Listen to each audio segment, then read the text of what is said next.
Pakistan, full of colors and beauty. Who are the Pakistanis? Is Pakistan really a new nation with a history of only 70 years old?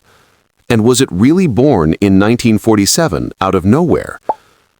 There are a lot of questions and narratives out there, especially from people in Bharat and Afghanistan, that seem to mock or challenge the idea of Pakistan's existence. But let's dig into a question of our own. Does this mean Pakistanis are just Indians? Well, yes, Pakistanis are actually Indians, even so much that they are more Indian than the modern-day Indians. But this doesn't mean that Pakistanis are alike Indians. Sounds a little confusing, doesn't it? Almost unbelievable. But if it sounds ludicrous or unfamiliar, it means you're about to learn the real history. In this video, we'll explore the history of India, also known as Hindustan, and what is the reality behind the identity of Pakistanis.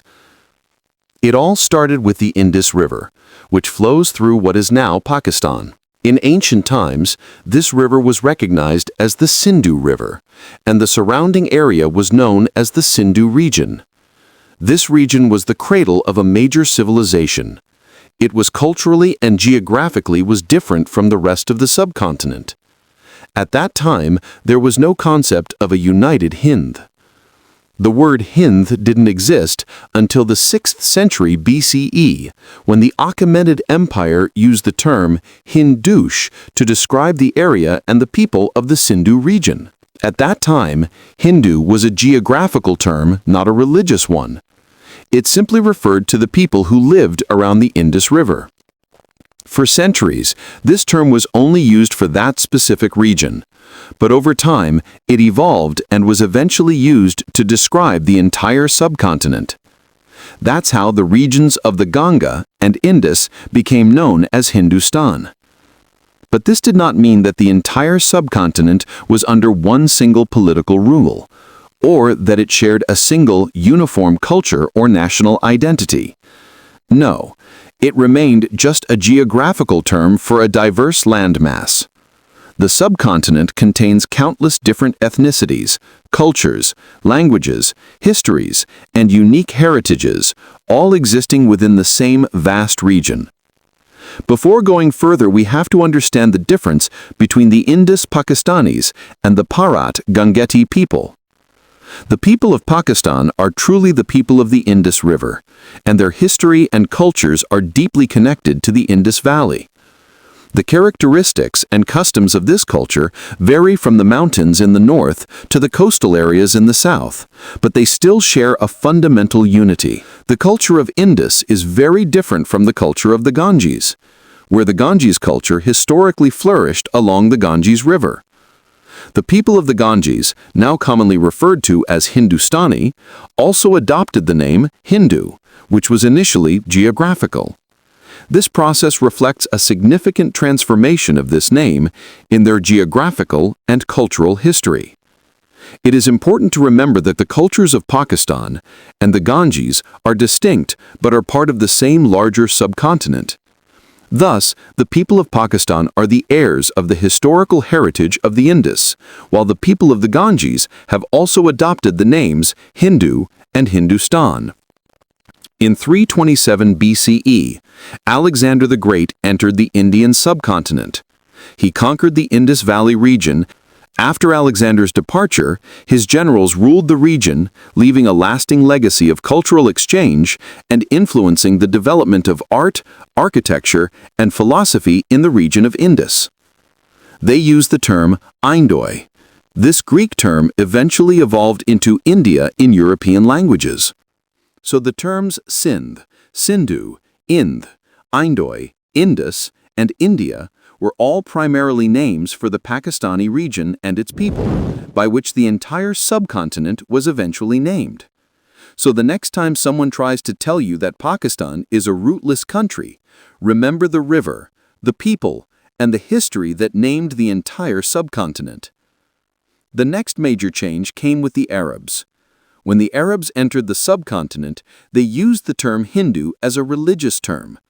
It was a name for every non-Muslim, from Buddha to Sanatan Dharam, and even later, Sikhism. Today, Hinduism is primarily used for Sanatan Dharam, which was the oldest name for this religion. This is a much later adaptation, which is why we cannot find the word Hindu in their religious texts from the ancient times. As Islam rose in the subcontinent, the native people of the Indus region embraced Islam, and countless people across the land started to accept Islam.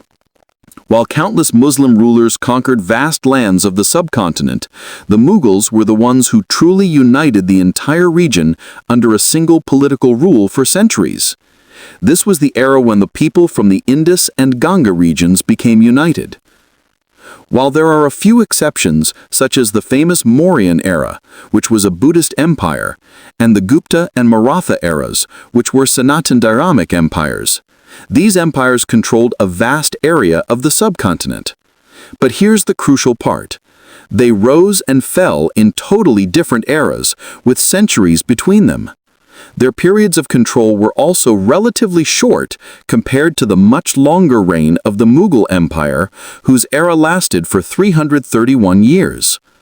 So Indians might try to fuse Indus history as their own, based on these examples, and can stick to their united Bharat mindset. But wait a minute. You might have to look at some examples that will help us understand this concept. Europe, while politically considered a separate continent today, shares some geographical similarities with the Indian subcontinent. Historically, it was also united under various powerful empires for long periods. The Holy Roman Empire lasted for approximately 844 years. The Christian Roman Empire endured for about 503 years. The Frankish Empire existed for around 203 years. The Ottoman Empire also held significant influence in parts of Europe for centuries. But the empires that ruled the vast land of Europe didn't cause Europeans to fuse their cultures and identities. This is unlike Bharat, who still forces the concept of a united Bharat. I will explain this to you shortly. Why do Indians force this concept and try to fuse the history of Indus? While during the Mughal era, they used the term Hindustan, and they didn't change it. They understood the basic geographical use of the term rather than a purely religious one. This period of time led some people to believe that the subcontinent was and is a single, unified entity, an idea that continued through British India and lasted until 1947, when the partition happened. So if that's the case, why did Bharat choose to use the name India for their country, especially since they lacked direct historical roots to the Indus, which was primarily Muslim? After the partition, the Constituent Assembly of Bharat had a major debate about what to call their new nation. Many Hindu nationalists passionately argued for the name Bharat, a name derived from ancient Sanskrit texts and deeply tied to the Gangetic region. However, the Congress Party leaders realized a crucial fact. The entire world already knew the land as India, a name given to them by the British. If they were to give up that name, Pakistan would inherit it by right, because India historically points to the land of the Indus Valley, the heart of what is now Pakistan. So they adopted a compromise. They enshrined it in the very first article of their constitution, which states, India, that is Bharat. This way, they could keep both names, Bharat for internal pride and a connection to their own history, and India for global recognition. Jinnah was a vocal opponent of this decision.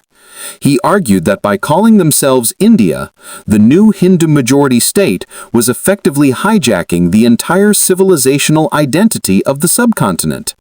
This move made Pakistan look like a breakaway, when in truth, Pakistan was the natural heirs of the Indus history. Jinnah wanted the world to see Pakistan as the rightful inheritor of the Indus civilization, not just a splinter state. And guess what? Jinnah was right. Today, we see people from Bharat, who use the identity of the Pakistani Indus, now mocking them for not having any history of their own. They claim that Pakistanis' distinct cultural markers are just a copy-paste of Arab traditions, even something they claim that Pakistan came out of Bharat. This is a powerful and ironic twist of history. The very people whose land gave the subcontinent its name are now often told they have no historical or cultural roots. This shows just how crucial it is to understand history beyond the simplified narratives. Why do the Indians force this concept and try to fuse the history of Indus? This is something many people from Bharat dream of, a unified, undivided India. The idea of Akhanda Bharat is not an ancient historical concept, it is a modern political religious ideology. It emerged as a reaction against partition of India, 1947. Hindu nationalists wanted a vision of a united land stretching across South Asia, undoing the separation of Pakistan and later Bangladesh. Ideologically, it ties into Hindutva philosophy, claiming they are all culturally and historically part of Hindu Bharat. There are many reasons and narratives, but in simple terms, Muslims ruled the subcontinent for nearly 1,000 years. After the British left, Hindu nationalists began to dream of regaining power in the new democratic system, where they could dominate by sheer numbers. But this dream collapsed because Jinnah refused to let Muslims live under Hindi rule. He secured the creation of Pakistan, and eventually Bangladesh also separated. Even with all the historical facts we've discussed, many people in Bharat still promote their political views and try to fuse the Indus history into their own, sometimes trying to prove that Pakistani Muslims are foreigners and invaded the Indus land. They refuse to acknowledge that the Indus belongs to the Pakistanis. And they will not accept this, for this reality threatens their dream of a united Bharat. This shows us that history is not just about facts, it's about power and narrative. Understanding this truth is the first step towards a more accurate and respectful view of both Pakistan's and India's history.